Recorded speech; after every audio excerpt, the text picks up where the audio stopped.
The snow came down like the wrath of God himself, and Martha Donovan stood at the window of her ranch house watching 20 years of her father's work and 3 years of her own die in the white hell outside.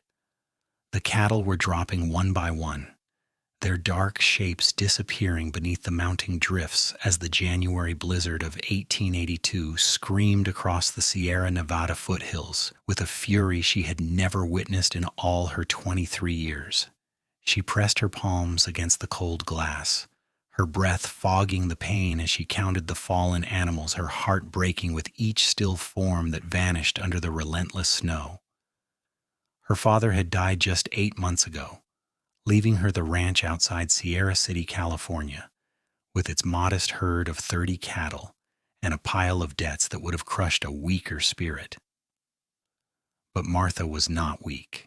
She had worked beside him since she was old enough to hold a rope, had learned to brand and birth calves, had mastered the accounts, and knew every inch of their property. When the bank threatened to foreclose, she had negotiated an extension.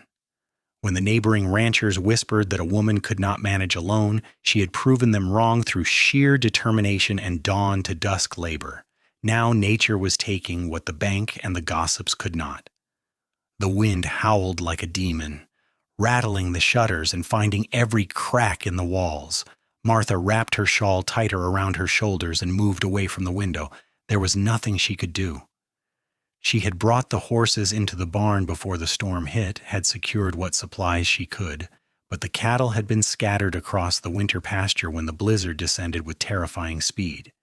She had tried to ride out to gather them, but the wind had been so fierce it knocked her from her saddle.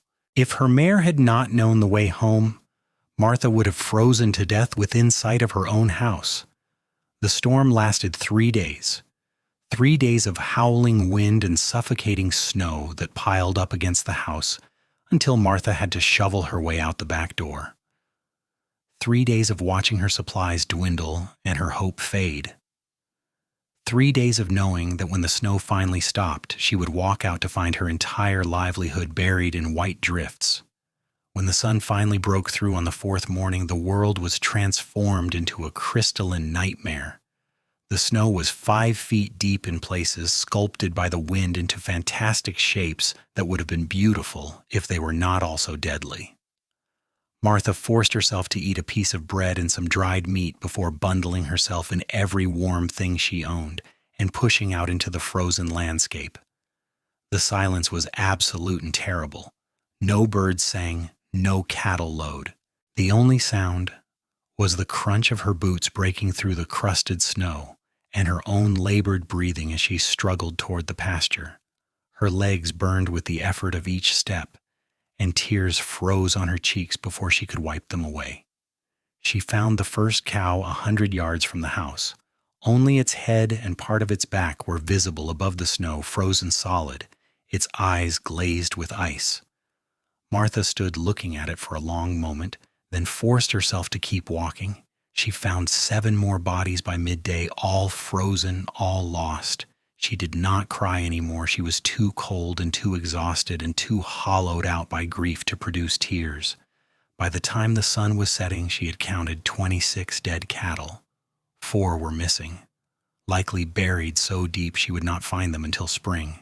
Her entire herd was gone. Everything her father had built, everything she had fought to preserve, wiped out in 3 days of winter fury. Martha stood in the gathering darkness and looked back at her ranch house, smoke rising from its chimney into the purple twilight. The house and barn were all that remained. She still had her 3 horses and a handful of chickens that had survived in the barn. She had some supplies, though not enough to last the winter. And she had debts. God, did she have debts. The walk back to the house seemed endless. Her legs were numb, her face burned with cold, and her mind was a blank white space that matched the landscape around her. She did not know what she would do. She did not know how she would survive. She only knew that she had to make it back to the house, had to get warm, had to live through this night so she could face the impossibility of tomorrow. She was nearly to the barn when she saw the horse. At first she thought exhaustion was making her see things, but no, there was definitely a rider approaching from the eastern trail, a dark figure on a dark horse moving slowly through the snow. Martha stopped and waited, too tired to be afraid, too empty to care if this was friend or foe. The rider drew closer, and she could see it was a man, tall in the saddle, his hat pulled low and his coat collar turned up against the cold. He pulled his horse to a stop a few yards from her and dismounted, leading the animal the rest of the way. "Madam," he said, his voice rough from the cold, "I saw your smoke. Been riding since the storm broke looking for stranded folks. You all right?" Martha stared at him. In the fading light she could make out a weathered face, dark eyes, and a few days' worth of beard. He looked as exhausted as she felt. "I am alive," she said, which was the only true thing she could say. He nodded slowly, taking in her appearance, the way she swayed on her feet, the emptiness in her eyes. "You got a barn for my horse? Then maybe you could spare some coffee. I have supplies to contribute. Name is Daniel Strickland. I have a spread about 15 miles east of here." Martha knew the name. The Strickland Ranch was one of the larger operations in the area, though she had never met the man himself. Her father had spoken of him with respect. "Martha Donovan," she said. "The barn is there. Coffee would be good." She turned and walked toward the barn, not looking back to see if he followed. She could hear his boots crunching in the snow behind her, the heavy breathing of his horse. Inside the barn, her own horses nickered in greeting, glad for company. Daniel Strickland unsaddled his mount with efficient movements, rubbed the animal down, and gave it grain and water before following Martha out of the barn and toward the house. Inside, Martha moved through the motions of building up the fire and making coffee with the last of her beans. Daniel stood near the door, not presuming to take a seat uninvited, snow melting from his coat and forming puddles on the floor. "You can sit," Martha said without looking at him. "Take off your coat." He did, hanging it on a peg by the door and settling into one of the chairs at her kitchen table. The warmth of the fire was beginning to penetrate Martha's frozen body, and with the warmth came the return of feeling, both physical and emotional. Her hands shook as she poured the coffee. "How bad?" Daniel asked quietly. Martha set the coffee pot down and gripped the edge of the stove. "All of them," she said. 26 confirmed dead, 4 missing. My entire herd is gone." The words hung in the air between them. Daniel was quiet for a long moment. "I lost 18 head myself," he finally said. "But I have over 200 cattle. 18 is manageable. All of them, though." He paused. "That is devastating. I am sorry." Martha brought the coffee to the table and sat down across from him. She wrapped her hands around the tin cup and felt the heat seep into her frozen fingers. "I do not know what I will do," she said, and was surprised to hear herself speaking so honestly to a stranger. "The bank expects payments. I have no cattle to sell in the spring, no way to make money, no way to pay my debts." Daniel took a long drink of his coffee, studying her over the rim of the cup. His eyes were dark brown, almost black, and there was a steadiness to his gaze that made Martha feel less alone. "You planning to give up?" he asked. The question hit her like a slap. Martha felt anger flare in her chest, hot and bright. "I have been fighting to keep this place since my father died," she said. "I have worked every day until I could barely stand. I have done everything right, everything possible, and it was not enough. The blizzard took it all. So what exactly am I supposed to do? Pull cattle out of thin air?" Daniel set down his cup and leaned back in his chair. "I have 2 cows I can spare," he said. "A heifer and a bred cow. The heifer is young, good stock. The bred cow should calve in April. It is not much, but it is a start." Martha stared at him, certain she had misheard. "What?" "2 cows," Daniel repeated. "You can start rebuilding your herd. It will take time, but if you are determined, you can do it." "Why?" Martha demanded. "Why would you give me 2 cows? You do not even know me." Daniel was quiet for a moment, his gaze distant. 5 years ago, I lost everything in a drought," he said finally. "My cattle died, my crops failed. I was staring at bankruptcy and the end of everything I'd worked for. A man I barely knew, A rancher named Robert Donovan gave me 3 head of cattle and a loan with terms I could actually meet. He said the only payment he wanted was for me to help someone else when I could. I am guessing Robert Donovan was your father." Martha felt tears spring to her eyes. That sounded exactly like something her father would have done. "He was," she whispered. "Then I am returning a debt," Daniel said, "and maybe starting to pay one forward. 2 cows is not much, but it is more than nothing. What you do with them is up to you." Martha looked at this stranger, this man who had ridden through the aftermath of a killer blizzard to check on stranded neighbors, who remembered her father's kindness and wanted to honor it. Something shifted in her chest, some small seed of hope pushing through the frozen ground of her despair. "I do not know what to say," she said. "Say you will keep fighting," Daniel replied. "That is all the thanks I need." They sat in silence for a while, drinking coffee and warming themselves by the fire. Outside, full darkness had fallen, and the temperature was dropping rapidly. Daniel glanced toward the window and frowned. "Too cold to ride back tonight," he said. "Would it be all right if I bedded down in your barn? I will be gone at first light." Martha should have said yes immediately. It was the obvious solution. But she found herself hesitating, not from fear, but from something else, some strange reluctance to have him leave even for the barn. "I have a spare room," she said. "It was my father's. You are welcome to it." Daniel looked surprised, then nodded. "That is generous, thank you." Martha heated some beans and the last of her bread for supper, and they ate together at the small kitchen table.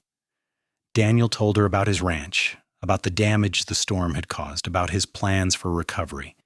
Martha found herself talking, too, about her father, about the struggles of the past months, about her fears for the future. It felt good to talk to someone, to share the burden she had been carrying alone. After supper, Martha showed Daniel to her father's room. It was small and simple, with a narrow bed and a chest of drawers, but it was warm and dry. She gave him an extra blanket and bid him good night, then retreated to her own room. Sleep did not come easily. Martha lay in the darkness, listening to the wind rising again outside, thinking about everything she had lost and the small gift she had been given. 2 cows. It seemed like nothing and everything at the same time. With 2 cows, she could not pay her debts, could not restore her herd to what it had been. But with 2 cows, she had a chance. A small chance, but a chance nonetheless. And Daniel Strickland. She thought about him too, about his steady presence, his quiet kindness, the way he had looked at her with understanding rather than pity. She wondered if he was married, then scolded herself for the thought. It did not matter. He was returning a debt to her father, nothing more. But as she finally drifted towards sleep, she found herself hoping he would not leave too early, that perhaps they might have breakfast together, that she might see him again. Morning came cold and bright. Martha woke early, as was her habit, and went to the kitchen to start breakfast. She was surprised to find Daniel already up, the fire built up and fresh wood stacked beside the stove. "Hope you do not mind," he said. "I am used to early rising." "So am I," Martha said, and set about making breakfast. She had eggs from her chickens and some bacon she had been saving. It felt important somehow to make a proper meal, to show Daniel that she was not destitute, that she could still provide hospitality even in the face of disaster. They ate together as the sun rose, painting the snow-covered landscape in shades of pink and gold.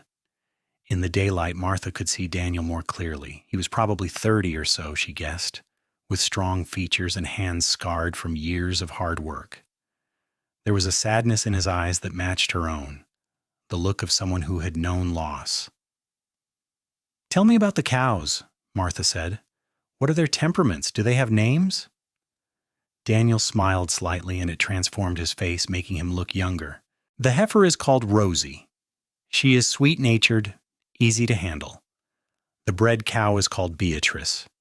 She is more stubborn, but she is a good mother, always raises strong calves. I will bring them over in a few days once the trails are more passable." "I will have to figure out how to feed them," Martha said, worrying. "I have hay, but not much.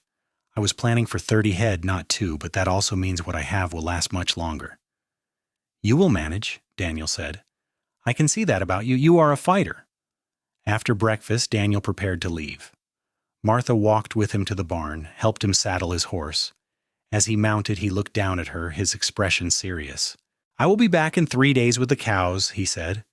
In the meantime, if you need anything, if the weather turns again or if you run into trouble, my ranch is east on the main trail. Anyone can point you to the Strickland place. Thank you, Martha said, for everything, for the cows, for checking on me, for the company. It meant more than you know. Daniel nodded, touched the brim of his hat, and turned his horse toward the trail. Martha stood watching until he disappeared from sight, then slowly walked back to the house. The next 3 days passed in a blur of hard work. Martha dug paths through the snow to the barn and the chicken coop. She checked her supplies and made careful calculations about how long they would last. She mended tack and cleaned the barn and did all the small tasks that needed doing.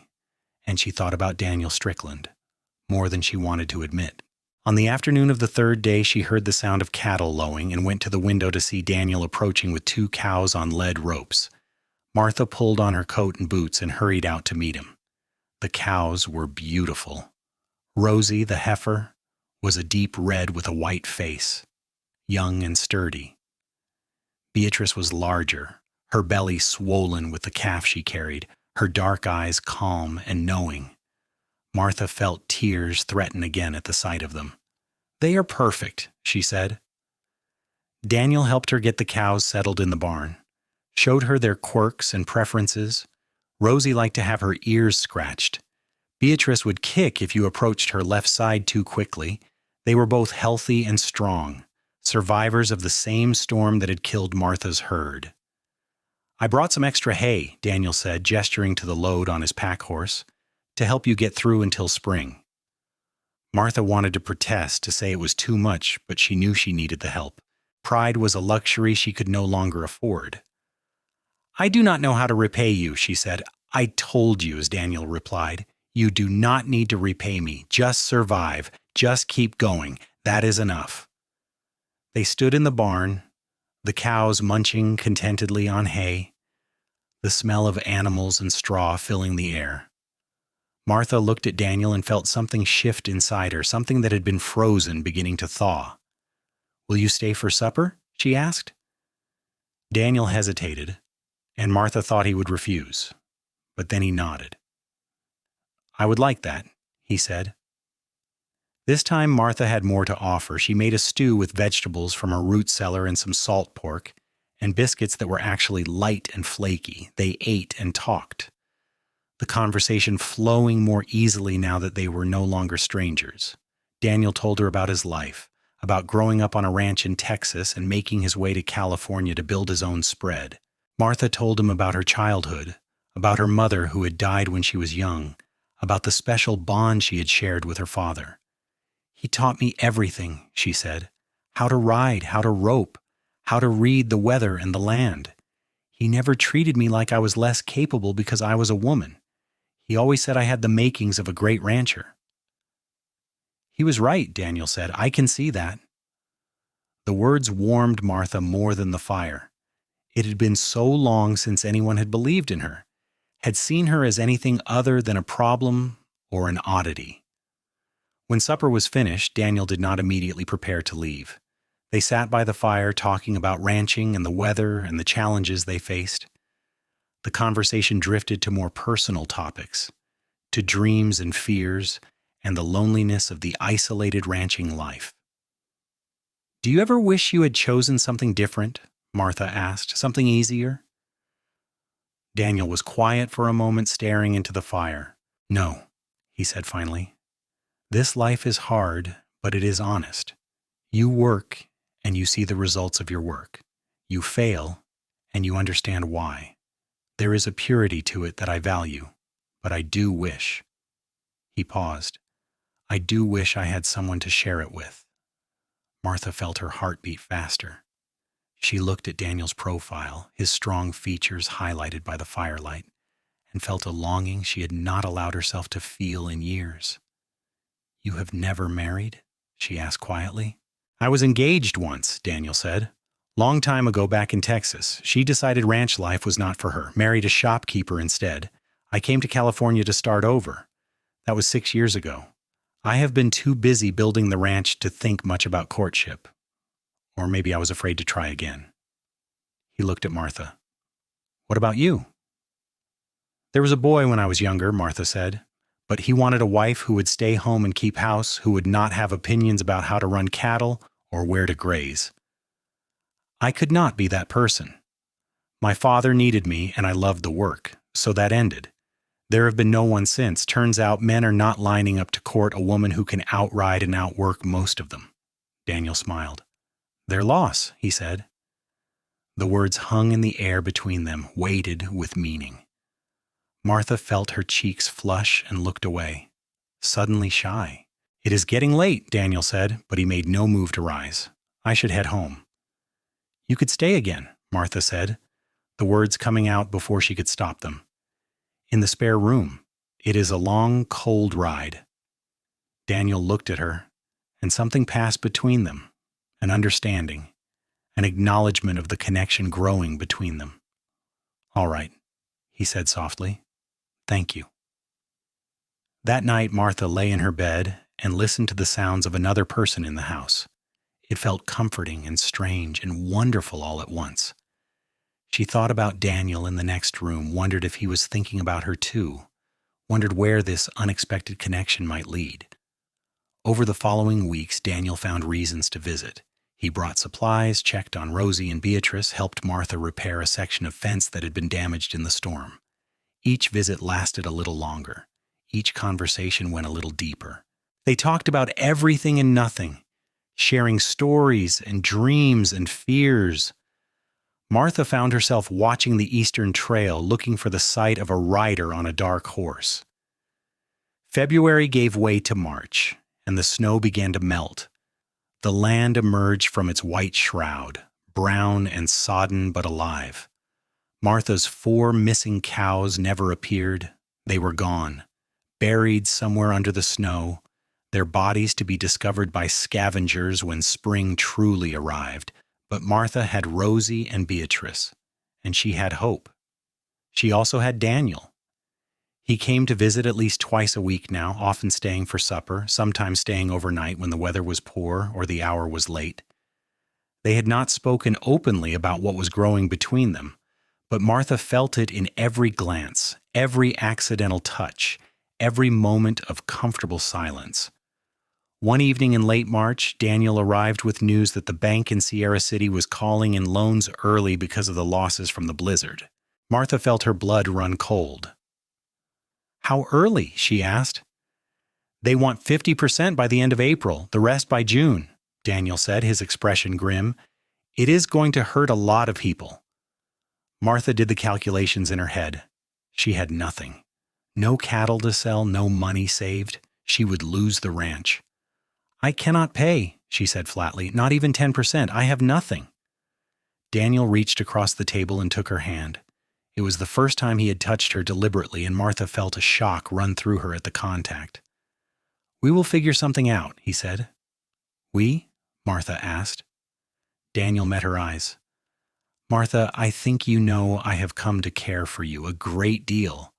I know it has not been long, but time moves differently out here. A few months can feel like years. I see you, your strength and your determination and your heart, and I do not want to lose you.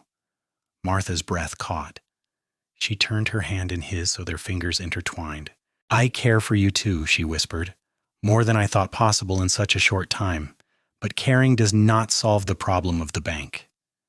Then we find another way, Daniel said. I can loan you the money. No, Martha said immediately. I cannot take more from you. You have already given me so much. Then what if it was not a loan? Daniel said slowly. What if it was an investment in our future? Martha stared at him, not daring to understand what he was suggesting. Daniel stood and came around the table, kneeling beside her chair. He kept hold of her hand, his grip warm and steady. Martha Donovan, I know this is fast. I know we have not known each other long, but I also know what I feel, and I know that I want to spend my life with you. I want to help you save this ranch and build something together. I want to wake up next to you and work beside you and grow old with you. Will you marry me?" Martha looked into his dark eyes and saw her future reflected there. She saw partnership and love and hope. She saw a man who understood her, who valued her strength rather than fearing it, who wanted to build a life with her rather than asking her to diminish herself. "Yes," she said, tears streaming down her face. "Yes, I will marry you." Daniel pulled her into his arms, and Martha buried her face in his shoulder, holding tight to this unexpected gift, this second chance at happiness that had come out of the worst disaster she had ever faced. They were married 2 weeks later in Sierra City, in the small church on the main street. Martha wore a simple dress of deep blue that had been her mother's, and Daniel wore a new shirt and his best pants. The ceremony was small, attended by a few neighboring ranchers and the minister's wife, who cried happy tears. When Daniel kissed Martha for the first time as her husband, she felt like she was finally home. The practical matters were settled quickly. Daniel paid off Martha's debts to the bank, and they filed papers making him co-owner of her ranch. They decided to keep both properties running, with hired hands managing the Strickland place while they focused on rebuilding Martha's herd. It made sense to start smaller to consolidate their efforts. Daniel moved into Martha's house, and suddenly the small ranch that had felt so empty was filled with life and laughter. They worked together from dawn until dusk, repairing buildings, planning for the future, tending to Rosie and Beatrice. In April, Beatrice gave birth to a strong bull calf, and Martha cried with joy as she watched the baby struggle to his feet and begin to nurse. "3 cattle," she said to Daniel, watching the calf. "We have 3 cattle." "It is a start," Daniel said, wrapping his arm around her waist. "Next year we will have more. We will breed Rosie and Beatrice again. We will buy a few more head with money from my ranch. Slowly, we will build it back." Martha leaned into her husband's warmth and believed him. She believed in their future, in the possibility of recovery, in the love that had grown between them. As spring turned to summer, the ranch came back to life. Grass grew thick and green in the pastures. The garden Martha planted flourished. Daniel brought 5 more cattle from his herd, 3 heifers and 2 steers, expanding their small herd. They hired a ranch hand, a young man named Tommy who worked hard and asked few questions about the unusual partnership between the couple he worked for. Martha had never been happier. She loved working beside Daniel, loved the way they understood each other without words, loved the partnership they had built. She loved the evenings when they sat together on the porch, watching the sun set over the mountains. She loved the nights when they lay tangled together in bed, learning each other's bodies with wonder and joy. In July, Martha realized she was pregnant. She was not sure at first, attributed her missed monthly courses to stress and hard work.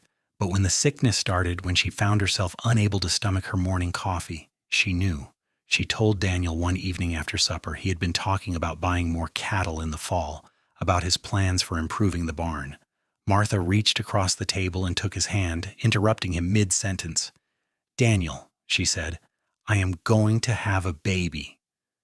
He stared at her, his expression frozen in shock. Then a slow smile spread across his face, a smile of such pure joy that Martha started laughing. "A baby," he repeated. "We are going to have a baby." He came around the table and pulled her into his arms, holding her gently as if she might break. "I love you," he whispered into her hair. "I love you so much." "I love you too," Martha said, and knew it was the truest thing she had ever spoken. The pregnancy was not easy. Martha was sick for months, struggling to keep food down, exhausted from the simplest tasks. Daniel hovered over her, worried and protective, trying to keep her from working too hard. Martha chafed at the restrictions but knew he was right. She had to think of the baby now, had to take care of herself in ways she never had before. By October, the sickness had passed, and Martha felt stronger. Her belly was round and obvious now, and she felt the baby move inside her, small flutters that grew into definite kicks. Daniel loved to put his hand on her stomach and feel the baby move, his face filled with wonder. They spent the fall preparing for winter and for the baby. Daniel built a cradle from smooth pine, carving it with careful hands. Martha sewed tiny gowns and blankets, her stitches neat and precise. They talked endlessly about names, about whether it would be a boy or a girl, about what kind of parents they wanted to be. The herd had grown to 12 cattle now, and they had money in the bank for the first time since Martha's father had died. It was not much, but it was theirs, earned through hard work and careful planning. The ranch was coming back to life, and so was Martha. Winter came again, but this time Martha was not alone. When the first snow fell in December, she stood at the window with Daniel's arms around her, watching the white flakes drift down with peace rather than fear. "This is so different from last year," she said quietly. "Last year I stood here and watched everything die. Now I stand here with you, with our baby growing inside me with hope." "Everything can change so fast," Daniel said. "Last year at this time, I did not know you existed. Now you are my whole world." The baby came in February during a cold snap that froze the water in the barn troughs. Martha's labor started in the middle of the night, and Daniel rode through the darkness to fetch the doctor from Sierra City. By the time they returned, Martha was in the final stages, attended by the wife of their ranch hand who had experience with birthing babies. The pain was like nothing Martha had ever experienced, but she bore it with the same determination she brought to everything else. When the baby finally came, sliding into the world with a furious cry, Martha wept with relief and joy. "It is a boy," the doctor announced, placing the squalling infant on Martha's chest. "A healthy, strong boy." Martha looked down at her son, at his red face and tiny fists, and fell instantly and completely in love. Daniel knelt beside the bed, tears streaming down his face, and touched the baby's head with one gentle finger. "He is perfect," Daniel whispered. "You are perfect. Thank you, Martha. Thank you." They named him Robert after Martha's father. Little Robbie was a good baby, healthy and strong, with his father's dark eyes and his mother's stubborn chin. Martha threw herself into motherhood with the same intensity she had brought to ranching, learning how to nurse and soothe and care for this tiny person who depended on her for everything. Daniel was a devoted father. He would walk the floor with Robbie for hours when the baby was fussy, would change diapers without complaint, would make funny faces to earn the baby's gummy smiles. Watching her husband with their son, Martha felt her heart expand with love. The years that followed were good ones. The ranch continued to grow, the herd expanding steadily. By the time Robbie was 3, they had 40 head of cattle and were profitable enough to buy out the loan on the Strickland ranch and consolidate all their operations. They built a new barn and expanded the house, adding a proper nursery and a room for the second baby that arrived when Robbie was 2, a daughter they named Sarah. Sarah was different from her brother, quieter and more observant, with blonde hair that came from neither parent, but perhaps from some distant ancestor. She was cautious where Robbie was bold, thoughtful where he was impulsive. Martha loved watching her children grow, loved seeing their personalities emerge. By 1888, the ranch was one of the most successful in the area. The blizzard of 1882 had become a painful memory, a reminder of how quickly everything could be lost, but also of how resilience and love could rebuild what had been destroyed. Martha sometimes thought about that terrible winter, about standing alone in her kitchen, certain her life was over. She thought about Daniel riding up through the snow, offering her 2 cows and a chance to start again. Those 2 cows, Rosie and Beatrice, were still part of the herd, old now but honored. Rosie had given Martha 12 calves over the years. Beatrice had given her 10. Between them, those 2 cows had rebuilt Martha's herd and her life. One evening, Martha and Daniel sat on their porch watching Robbie and Sarah play in the yard. Robbie was 6 now, tall for his age, and already showing signs of his father's strength. Sarah was 4, blonde pigtails flying as she chased her brother around the big oak tree. "Do you ever think about how different things could have been?" Martha asked, leaning against Daniel's shoulder. "If you had not come that night? If you had not given me those cows?" Daniel was quiet for a moment, his arm tightening around her waist. "I try not to think about it," he said. "It is too frightening. I might have lost you before I ever found you." "I would have lost everything," Martha said. "The ranch, my future, myself. I was so close to giving up. And then you appeared, like an answer to a prayer I did not know I had prayed." "Your father saved me once," Daniel said. "In a way, through helping you, he saved me again. He brought me to you. I will always be grateful for that." Martha turned and kissed her husband, a kiss that still held the spark of their early days but was deepened now by years of partnership and love. "Mama, Papa, watch me," Robbie called, hanging upside down from a tree branch. "Be careful," Martha called back, but she was smiling. "He is like you," Daniel said. "Fearless." "He is like both of us," Martha corrected. "Fearless but also kind, strong but also gentle. We are raising good children." "We are," Daniel agreed. As the sun set over the mountains, painting the sky in shades of orange and gold, Martha looked at her family and her ranch and felt a contentment she had never imagined possible. The blizzard had taken everything from her, but from that loss had come Daniel, had come love, had come a future richer and fuller than anything she could have built alone. In 1890, Martha gave birth to their third child, another boy they named James. He was a sickly baby, and Martha spent many sleepless nights nursing him through fevers and coughs.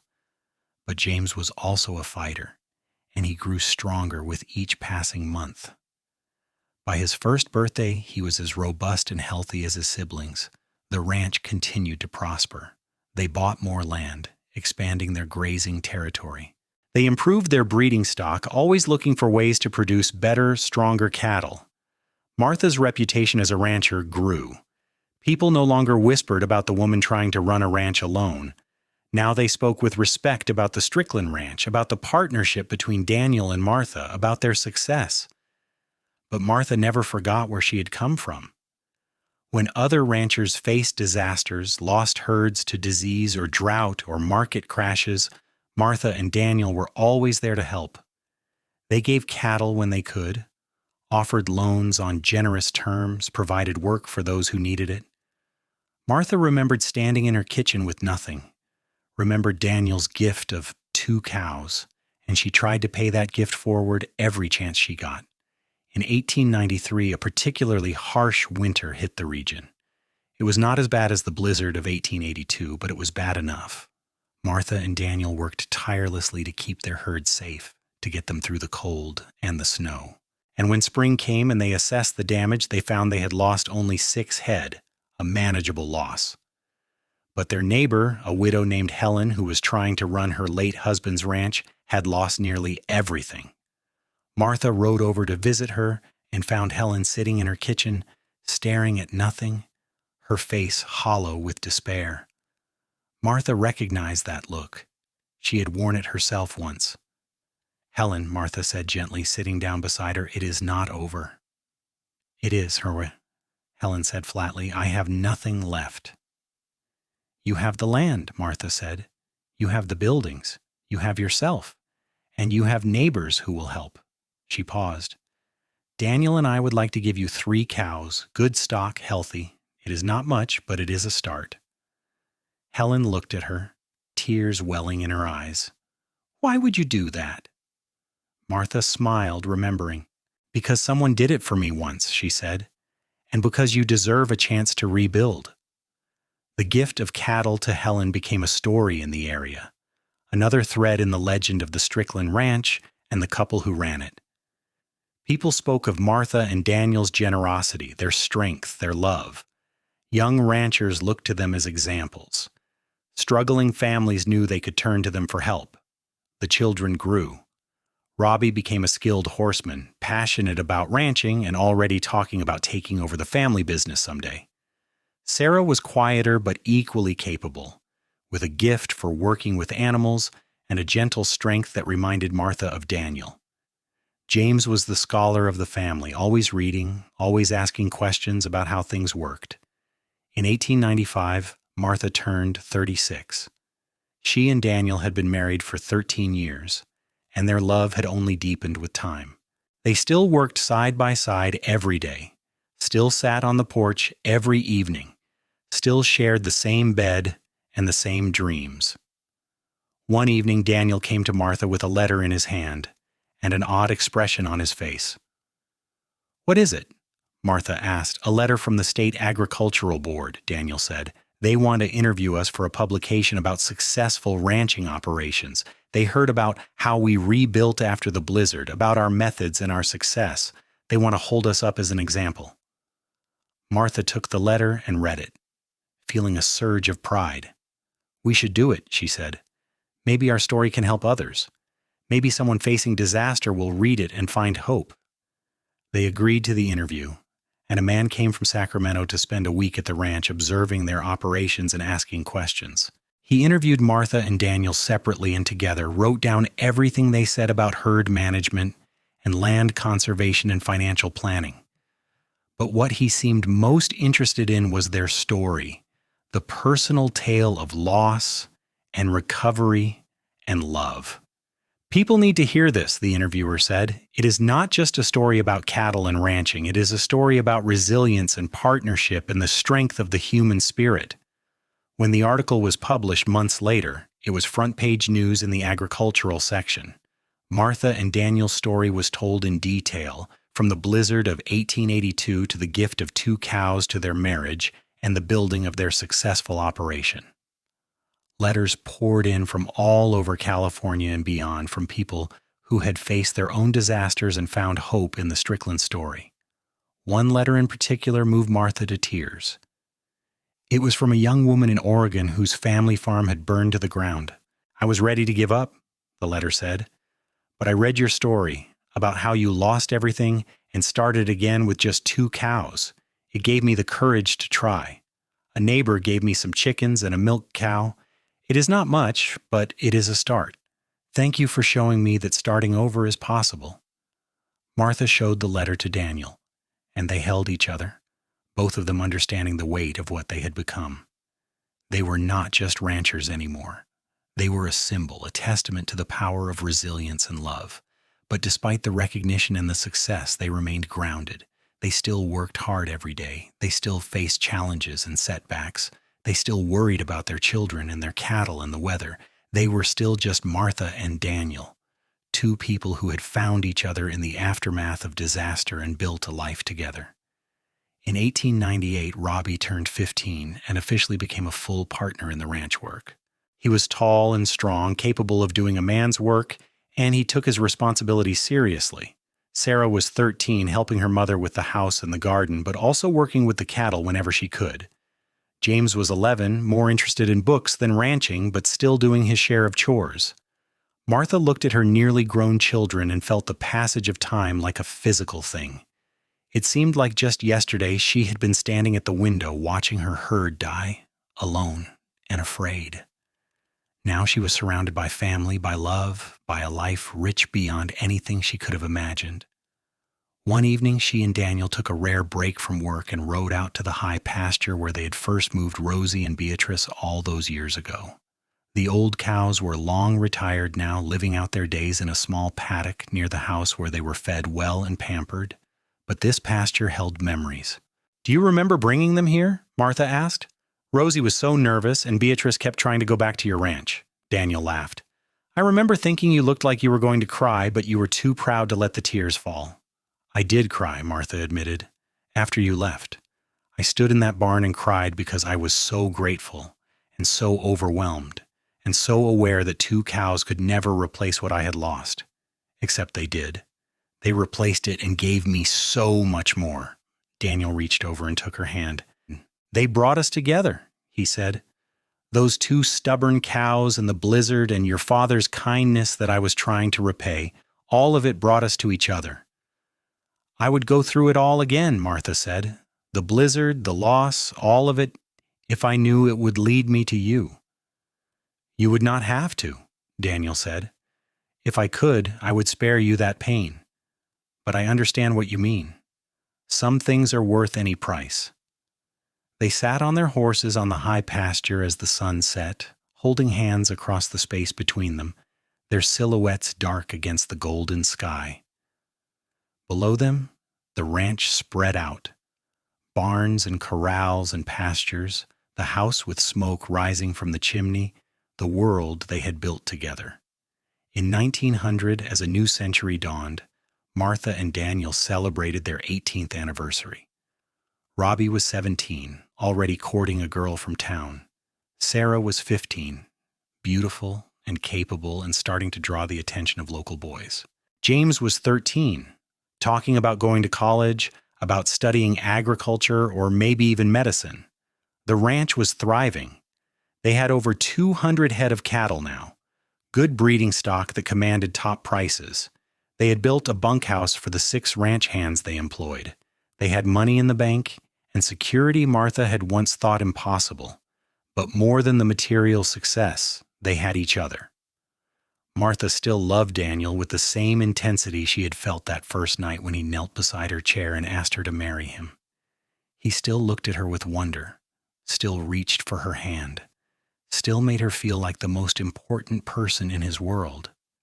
They faced new challenges as the years passed. Robbie married his sweetheart Anna and brought her to live on the ranch. The young couple talked about building their own house on the property, about raising their own family while working the land. Sarah fell in love with a young rancher from a neighboring spread, and Martha watched her daughter plan a wedding with both joy and sadness, knowing she would be losing her daily presence. James did go to college, studying medicine as he had dreamed. He was the first person in either family to attend university, and Martha and Daniel were fiercely proud of him. He wrote letters home describing his studies, the patients he treated in the teaching hospital, his plans for the future. In 1905, Martha became a grandmother when Robbie and Anna had their first child, a daughter they named Martha after her grandmother. Holding the baby, feeling the weight of her in her arms, Martha felt the circle of life completing itself. She had been given a chance to start again with 2 cows. Now she was watching the next generation begin their own journey. Daniel was a doting grandfather, walking the floor with baby Martha just as he had with his own children, making the same funny faces, singing the same slightly off-key lullabies. Watching him, Martha fell in love with him all over again. Sarah married her rancher in the summer of 1905, a beautiful wedding held at the ranch with half the county in attendance. Martha cried as she watched her daughter exchange vows, remembering her own wedding day, the hope and joy and love that had carried her forward. The ranch continued to evolve. They experimented with new breeding techniques, brought in new bloodlines to strengthen the herd. They built a new modern barn with the latest equipment. They even installed indoor plumbing in the house, a luxury that still amazed Martha every time she turned on a tap and water flowed without having to be hauled from the well. But through all the changes and growth, Martha never forgot the foundation of it all. Rosie and Beatrice had both passed away by now, old and honored, but their descendants made up a significant portion of the herd. Every cow on the ranch could trace its lineage back to those 2 animals, to Daniel's gift, to that moment when disaster had been transformed into hope. In 1910, Martha turned 51. Her hair was streaked with gray now, and her body bore the marks of a life of hard work. But she was still strong, still capable, still working alongside Daniel every day. Their love had not faded with time. If anything, it had grown stronger, deepened by decades of partnership and shared experience. They sat on the porch one evening, watching yet another sunset, and Daniel turned to Martha with a serious expression. "I have been thinking," he said, "about the future, about what happens when we are gone." Martha felt a chill despite the warm evening. "We have years yet," she said. "I hope so," Daniel replied. "But we need to plan. The ranch, our legacy, everything we have built. I want to make sure it continues. I want to make sure our children and grandchildren understand what it means, where it came from." Martha nodded slowly, understanding. "We should write it down," she said. "The whole story. From the blizzard to the 2 cows to everything that came after. We should make sure it is never forgotten." They spent the next year working on their story, writing it down in careful detail. They told about the blizzard and the loss, about Daniel's arrival and his gift, about their courtship and marriage, and the building of their life together.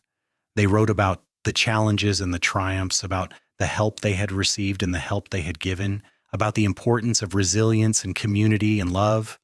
When it was finished, they had a document that was part history, part instruction manual, part love letter. They gave copies to each of their children, along with the instruction that it should be passed down through the generations. "This is your inheritance," Martha told them. "Not just the land and the cattle, but the story, the understanding of where you come from, of what is possible even in the face of disaster. Never forget that this ranch started with 2 cows and a man's kindness. Everything else we built on that foundation." The years continued to pass, each one bringing new joys and new challenges. Robbie and Anna had 3 more children, giving Martha and Daniel 4 grandchildren through them. Sarah and her husband had 2 children, and even James, who had set up a medical practice in Sacramento, married and had a son. The ranch became a gathering place for the extended family. Holidays and birthdays brought everyone home, filling the house with laughter and noise and life. Martha loved these times, loved cooking for her family, loved watching her grandchildren play in the same yard where her own children had played. In 1915, Martha and Daniel celebrated their 33rd wedding anniversary. They held a party at the ranch, inviting neighbors and friends and family. People came from all over the region to honor them, to celebrate their love and their success. Speeches were made, toasting Martha and Daniel's partnership and perseverance. Stories were told about the early days, about the blizzard and the 2 cows, about how they had helped neighbors and built a legacy. Martha stood beside her husband, his hand in hers, and looked at the crowd gathered to celebrate them. "Who would have thought," she whispered to Daniel, "that terrible winter would lead to all of this?" "I did," Daniel whispered back. "The moment I saw you standing in the snow, so fierce and so broken, I knew you were extraordinary. I knew that if you survived, you would do something special." "We did something special," Martha corrected. "Together." As the party wound down and the guests departed, Martha and Daniel walked through the ranch one last time before bed. They checked on the cattle, secure in their corrals. They looked in on the horses, content in their stalls. They stood in the barn where Rosie and Beatrice had once lived, where the foundation of their future had been laid. "We have been so blessed," Martha said. "We have worked hard for our blessings, Ainwais," Daniel replied. "But yes, we have been lucky too. Lucky in each other most of all." They walked back to the house, hand in hand, an old married couple still deeply in love. Inside the house that had once been Martha's alone, that had echoed with loneliness and despair, was warm and bright and full of family. Martha climbed into bed beside her husband, fitting herself against his side in the way of long habit. Daniel's arm came around her, holding her close. "I love you," she said into the darkness. "I love you too," Daniel replied, "always." Outside, the wind blew softly through the pines, a gentle sound instead of the howling fury of that long-ago blizzard. The cattle were safe, the family was thriving, and the future stretched ahead bright with promise. From disaster had come love, from loss had come renewal, and from 2 cows had come a legacy that would endure for generations. Martha closed her eyes, content in the life she had built, grateful for the man beside her, at peace with the journey that had brought her here. The blizzard had taken everything from her, but in taking everything, it had made room for something better. It had made room for Daniel, for love, for a future richer than anything she could have imagined standing alone at that window 23 years ago. In the years that followed, Martha and Daniel grew old together, still working the ranch as much as their bodies would allow, still partners in every sense of the word. Robbie took over more of the day-to-day operations, proving himself a worthy successor, carrying forward the values and practices his parents had taught him. In 1920, Martha suffered a fall from her horse and broke her leg. It was the first serious injury of her life, and it forced her to slow down in ways she resisted. But Daniel was there, caring for her with the same devotion he had always shown. And Martha learned to accept help with grace, if not enthusiasm. As she healed, she spent more time with her grandchildren, teaching them about ranching and life and the importance of resilience. She told them stories about their grandfather's arrival in the snow, about the 2 cows that had started it all, about the power of kindness and hard work. Remember, she told them, that you can lose everything and still rebuild. Remember that help can come from unexpected places. Remember that love and partnership can overcome any obstacle. Daniel's health began to fail in 1923. He developed a cough that would not go away, and gradually he grew weaker. Martha nursed him with fierce determination, refusing to believe that their time together could be ending. But even her strength and love could not stop the inevitable. Daniel died in the spring of 1924, at home in their bed, with Martha holding his hand. His last words were, "Thank you for the best years of my life." Martha's grief was profound and terrible. After 42 years of partnership, she did not know how to be alone. The ranch felt empty without Daniel's presence, and she wandered through it like a ghost, touching things he had touched, sitting in places they had sat together. But she did not give up. Daniel would not have wanted that. She continued to work, to oversee the ranch, to be present for her children and grandchildren. The pain of his loss never fully faded, but it became bearable, woven into the fabric of her days. She lived another 6 years after Daniel's death, years filled with family and work and memories. She saw Robbie become the same kind of leader his father had been, saw her grandchildren grow into capable young adults, saw the ranch continue to thrive. Martha died peacefully in her sleep in 1930 at the age of 71. She was buried beside Daniel on a hill overlooking the ranch, a simple stone marking their graves with their names, their dates, and a single line that Robbie had chosen, "From 2 cows, a legacy of love." The ranch continued under Robbie's leadership, and then his children's, passing down through the generations. The story of Martha and Daniel became family legend, told and retold to each new generation. The document they had written was carefully preserved, a testament to their lives and their love. And always the ranch hands and family members remembered the foundation of it all. They remembered the blizzard of 1882, the catastrophic loss, the cowboy who arrived in the snow with 2 cows and a gift that changed everything.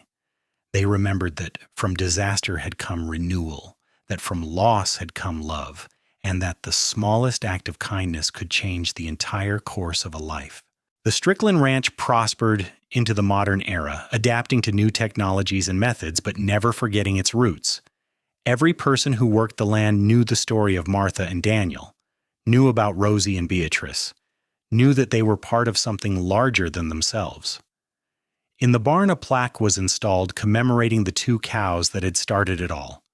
Children growing up on the ranch would touch it for luck, would stand before it and hear the story one more time. The story of how love and kindness and 2 cows had built everything they knew. And so the legacy continued, generation after generation, a living testament to the power of resilience, the strength of partnership, and the enduring nature of true love. Martha and Daniel's story became more than just family history. It became a reminder that even in our darkest moments, help can arrive unexpectedly, that disaster can be the beginning rather than the end, and that love, when it comes, can transform everything. The blizzard had taken Martha's herd, but it had brought her Daniel. The loss had been devastating, but from it had grown something beautiful and lasting. 2 cows had become a thriving ranch. A stranger on a horse had become the love of her life.